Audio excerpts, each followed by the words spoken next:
Pájaros en la boca, de Samantha Schweblin.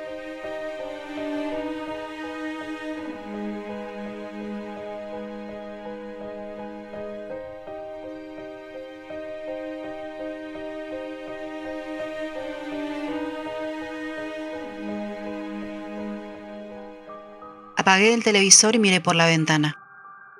El auto de Silvia estaba estacionado frente a la casa, con las balizas puestas. Pensé si había alguna posibilidad real de no atender, pero el timbre volvió a sonar. Ella sabía que yo estaba en casa. Fui hasta la puerta y abrí. «Silvia». «Hola», dijo ella, y entró sin que yo alcanzara a decir nada. «Tenemos que hablar».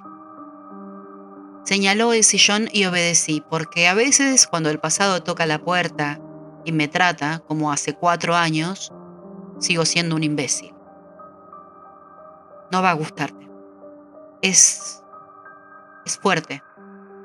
Miró su reloj. «Es sobre Sara». «Siempre es sobre Sara». «Vas a decir que exagero, que soy una loca, todo ese asunto. Pero hoy no hay tiempo. Te venís a casa ahora mismo. Esto tenés que verlo con tus propios ojos». «¿Qué pasa? Además le dije a Sara que ibas a ir, así que te espera». Nos quedamos en silencio un momento. Pensé en cuál sería el próximo paso hasta que Silvia frunció el ceño, se levantó y fue hasta la puerta. Tomé mi abrigo y salí tras ella. Por afuera la casa se veía como siempre, con el césped recién cortado y las azaleas de Silvia colgando de los balcones del primer piso. Cada uno bajó de su auto y entramos sin hablar. Sara estaba en el sillón. Aunque por ese año ya había terminado las clases, llevaba puesto el jumper de la secundaria, que le quedaba como esas colegialas porno de las revistas. Estaba sentada con la espalda recta, las rodillas juntas y las manos sobre las rodillas, concentrada en algún punto de la ventana o del jardín, una postura que me recordaba a esos ejercicios de yoga de la madre.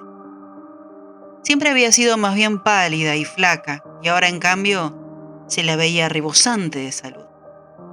Sus piernas y sus brazos parecían más fuertes, como si hubiera estado haciendo ejercicio unos cuantos meses. El pelo le brillaba y tenía un leve rosado en los cachetes.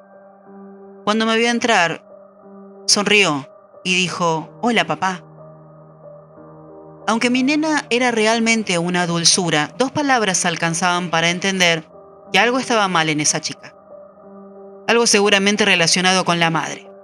A veces pienso que quizás debía habérmela llevado conmigo, pero casi siempre pienso que no. A unos metros del televisor, junto a la ventana, había una jaula. Era una jaula para pájaros, de unos 70 o 80 centímetros. Colgaba del techo, vacía. «¿Qué es eso?» «Una jaula», dijo Sara, y sonrió. Silvia me hizo una seña para que la siguiera a la cocina. Fuimos hasta el ventanal y ella se volvió para verificar que Sara no nos escuchara. Seguía erguida en el sillón mirando hacia la calle como si nunca hubiéramos llegado. Silvia me habló, en voz baja. «Mira, vas a tener que tomarte esto con calma». «Déjame de joder, ¿qué pasa?» «La tengo sin comer, desde ayer». «¿Me estás cargando?»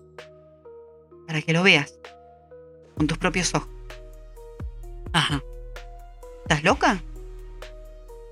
Dijo que regresáramos al living y me señaló el sillón. Me senté frente a Sara. Silvia salió de la casa y la vimos cruzar el ventanal y entrar al garage. «¿Qué le pasa a tu madre?»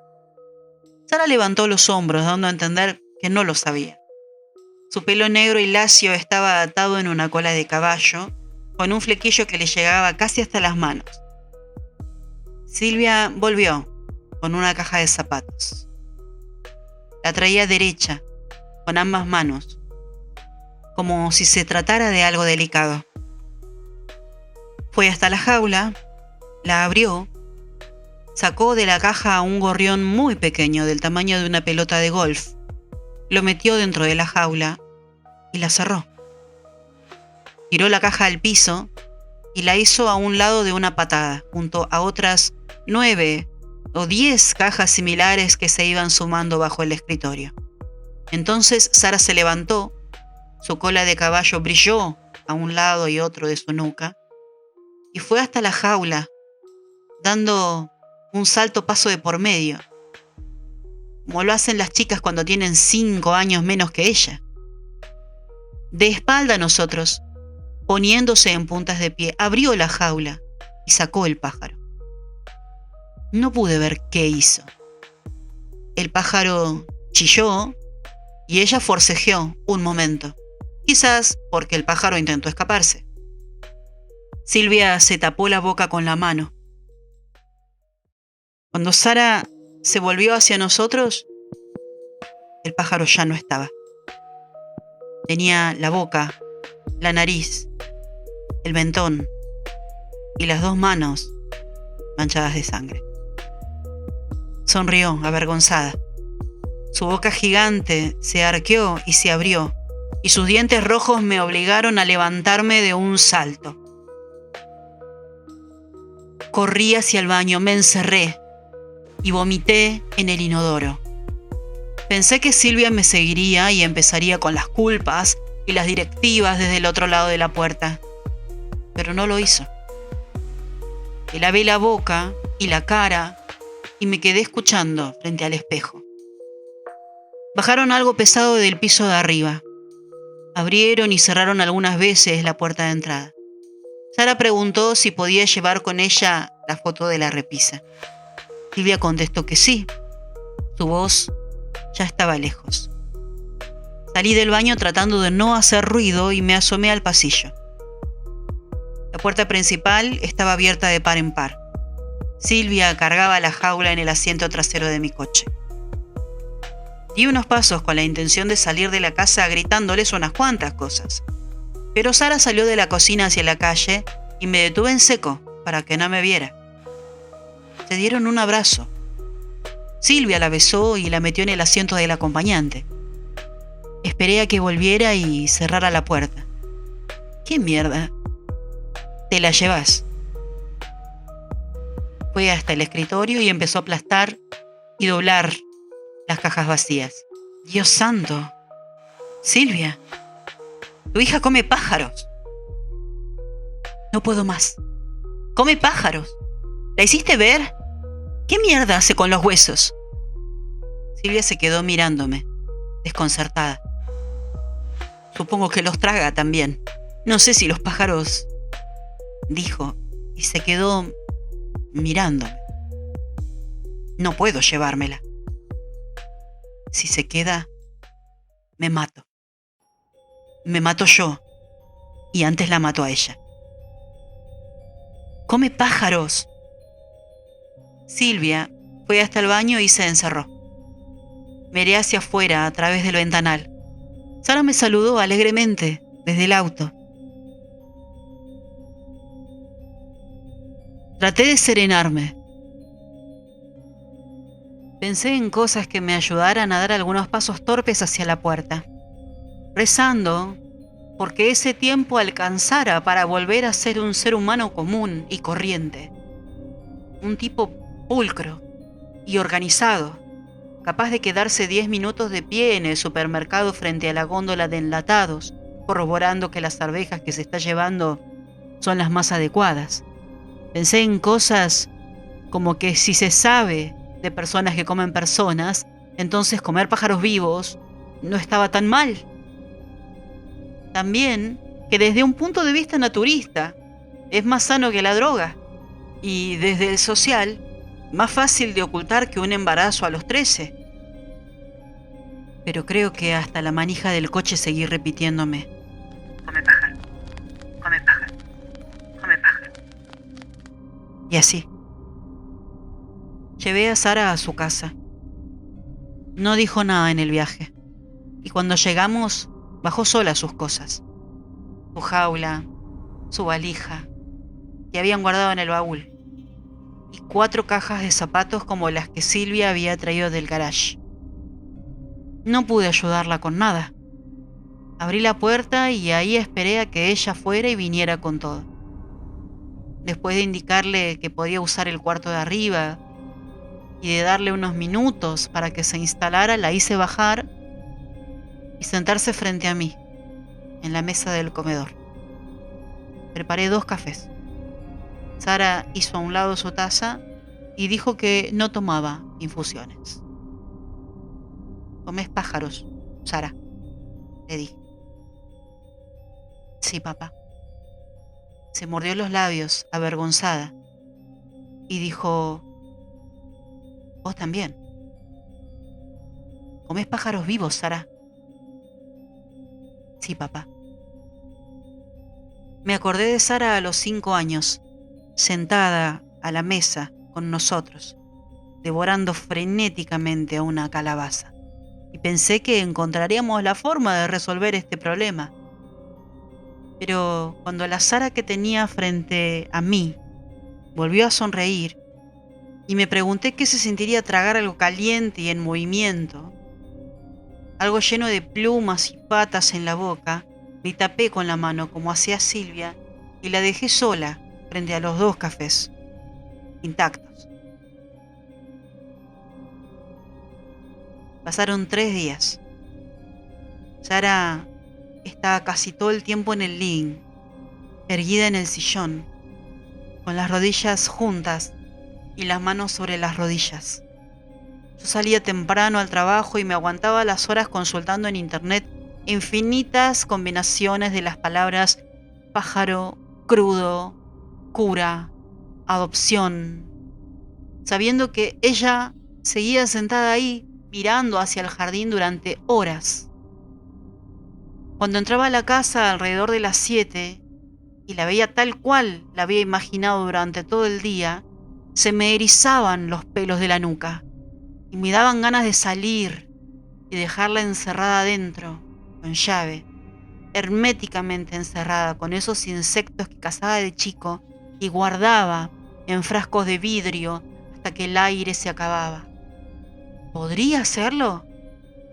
De chico una vez vi en el circo a una mujer barbuda que se llevaba ratones a la boca, con la cola moviéndosele entre los labios cerrados, mientras caminaba frente al público sonriendo y dirigía los ojos hacia arriba, como si eso le diera un gran placer. Ahora pensaba en esa mujer casi todas las noches, dando vueltas en la cama sin poder dormir, considerando la posibilidad de internar a Sara en un centro psiquiátrico. Quizá podría visitarla 1 o 2 veces por semana. Podríamos turnarnos con Silvia. Pensé en esos casos en que los médicos sugieren cierto aislamiento del paciente, alejarlo de la familia por unos meses. Quizá era una buena opción para todos, pero no estaba seguro de que Sara pudiera sobrevivir en un lugar así. ¿O sí? En cualquier caso, su madre no lo permitiría. ¿O sí? No podía decidirme.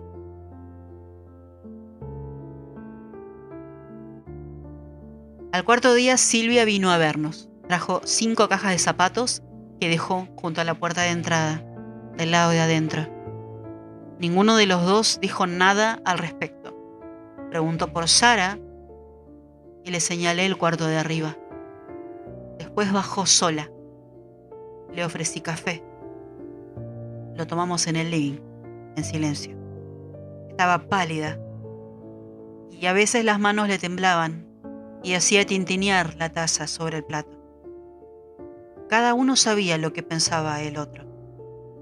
Yo podía decir: esto es culpa tuya, esto es lo que lograste. Y ella podía decir algo absurdo como: esto pasa porque nunca le prestaste atención. Pero la verdad es que ya estábamos muy cansados. Yo me encargo de esto, dijo Silvia antes de salir, señalando las cajas de zapatos. No dije nada, aunque se lo agradecí profundamente. En el supermercado la gente cargaba sus changos de cereales, dulces, verduras, carnes y lácteos. Yo me limitaba a mis enlatados y hacía la cola en silencio. Iba 2 o 3 veces por semana. A veces sin nada que comprar. Pasaba, de todas formas, antes de regresar a casa. Tomaba un chango y recorría las góndolas pensando en qué es lo que podía estar olvidándome. A la noche mirábamos juntos la televisión. Sara, erguida, sentada en su esquina del sillón. Yo en la otra punta, espiándola cada tanto, para ver si seguía la programación o ya estaba de nuevo con los ojos clavados en el jardín. Yo preparaba comida para 2 y la llevaba al living en 2 bandejas. Dejaba la de Sara frente a ella y ahí quedaba. Ella esperaba a que yo empezara a comer y entonces decía, permiso, papá. Se levantaba, subía a su cuarto y cerraba la puerta con delicadeza. La primera vez bajé el volumen del televisor y esperé en silencio. Se escuchó un chillido agudo y corto. Unos segundos después, las canillas del baño y el agua corriendo. A veces bajaba unos minutos después, perfectamente peinada y serena. Otras veces se duchaba y bajaba directamente en pijama. Sara no quería salir. Estudiando su comportamiento pensé que quizás sufría de algún principio de agorafobia. A veces sacaba una silla al jardín e intentaba convencerla de salir un rato, pero era inútil. Conservaba, sin embargo, una piel radiante de energía y se la veía cada vez más hermosa, como si se pasara el día haciendo ejercicios bajo el sol. Cada tanto, haciendo mis cosas, encontraba una pluma. En el piso junto a la puerta del comedor, detrás de la lata de café, entre los cubiertos, todavía húmeda en la pileta del baño. Las recogía, cuidando de que ella no me viera haciéndolo, y las tiraba por el inodoro.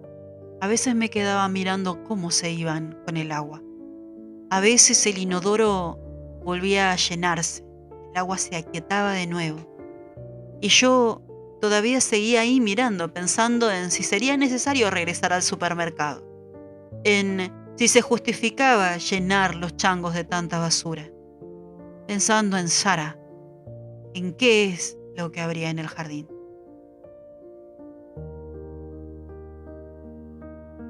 Una tarde, Silvia llamó para avisar que estaba en cama con una gripe feroz. Dijo que no podía visitarme. Me preguntó si me arreglaría sin ella y entendí que el no poder visitarnos significaba que no podría traer más cajas. Le pregunté si tenía fiebre, si la había visto un médico. Y cuando la tuve lo suficientemente ocupada en sus respuestas, dije que tenía que cortar, y corté. El teléfono volvió a sonar, pero no atendí. Miramos televisión. Traje mi comida y Sara no se levantó para ir a su cuarto. Se concentró en el jardín hasta que terminé de comer. Y solo entonces regresó al programa de televisión. Al día siguiente, antes de regresar a casa, pasé por el supermercado. Puse algunas cosas en mi chango, lo de siempre. Paseé entre las góndolas como si hiciera un reconocimiento del súper por primera vez. Me detuve en la sección de mascotas, donde había comida para perros, gatos, conejos, pájaros y peces. Levanté algunos alimentos para ver de qué se trataban.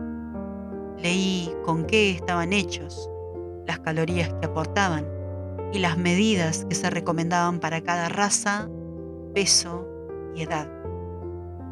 Después fui a la sección de jardinería, donde solo había plantas con o sin flor, macetas y tierra, Así que volví a la sección de mascotas y me quedé ahí pensando en qué iba a hacer después. La gente llenaba sus changos y se movía esquivándome. Anunciaron en los altoparlantes la promoción de lácteos por el Día de la Madre y pasaron un tema melódico sobre un tipo que estaba lleno de mujeres pero extrañaba a su primer amor, hasta que finalmente empujé el chango y regresé a la sección de enlatados. Esa noche Sara tardó en dormirse. Mi cuarto estaba bajo el suyo y la escuché en el techo, caminar nerviosa, acostarse y levantarse varias veces. Me pregunté en qué condiciones estaría el cuarto. No había subido desde que ella había llegado. Quizá el sitio era un verdadero desastre, un corral lleno de mugre y plumas. La tercera noche después del llamado de Silvia, antes de volver a casa, me detuve a ver las jaulas de pájaros que colgaban de los toldos de una veterinaria. Ninguno se parecía al gorrión que había visto en la casa de Silvia. Eran de colores y en general un poco más grandes. Ahí estuve un rato, hasta que un vendedor se acercó a preguntarme si estaba interesado en algún pájaro. Dije que no, que de ninguna manera, que solo estaba mirando. Se quedó cerca, moviendo cajas, mirando hacia la calle. Después entendió que realmente no compraría nada y regresó al mostrador. En casa Sara esperaba en el sillón, erguida en su ejercicio de yoga.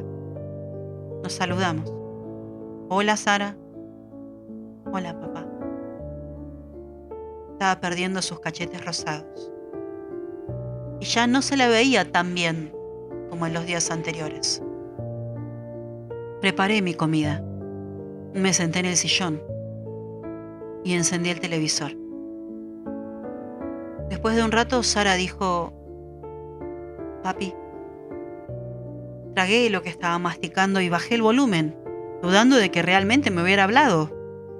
Pero ahí estaba, con las rodillas juntas y las manos sobre las rodillas, mirándome. ¿Qué? Dije. ¿Me querés? Hice un gesto con la mano acompañado de un asentimiento. Todo en su conjunto significaba que sí, por supuesto. Era mi hija, ¿no? Y aún así, por las dudas, pensando sobre todo en lo que mi exmujer hubiera considerado lo correcto, dije: sí, mi amor, claro. Y entonces Sara sonrió una vez más. Miró al jardín durante el resto del programa. Volvimos a dormir mal. Ella paseando de un lado a otro de la habitación, yo dando vueltas en mi cama hasta que me quedé dormido. A la mañana siguiente llamé a Silvia. Era sábado, pero no atendía el teléfono.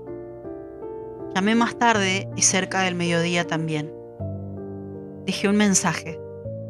Sara estuvo toda la mañana sentada en el sillón, mirando hacia el jardín. Tenía el pelo un poco desarreglado y ya no se sentaba tan erguida. Parecía muy cansada. Le pregunté si estaba bien y dijo: sí, papá. ¿Por qué no salís un poco al jardín? No, papá. Pensando en la conversación de la noche anterior, se me ocurrió que podría preguntarle si me quería, aunque enseguida me pareció una estupidez. Volví a llamar a Silvia. Dejé otro mensaje. En voz baja, cuidando de que Sara no me escuchara, dije en el contestador: es urgente, por favor. Esperamos sentados cada uno en su sillón con el televisor encendido. Unas horas más tarde, Sara dijo: permiso, papá. Se encerró en su cuarto. Apagué el televisor para escuchar mejor. Sara no hizo ningún ruido. Decidí que llamaría a Silvia una vez más. Levanté el tubo y cuando escuché el tono, corté.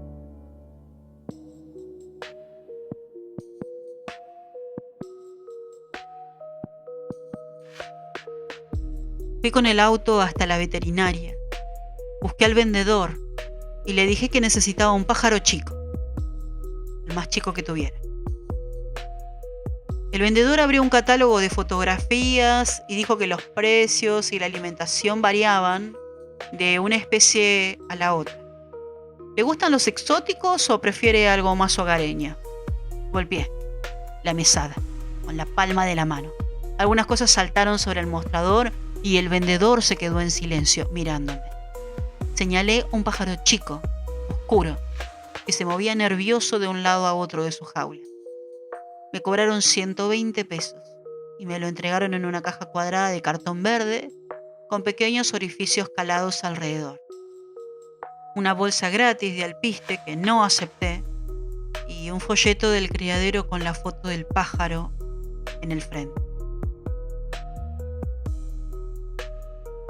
Cuando volví, Sara seguía encerrada.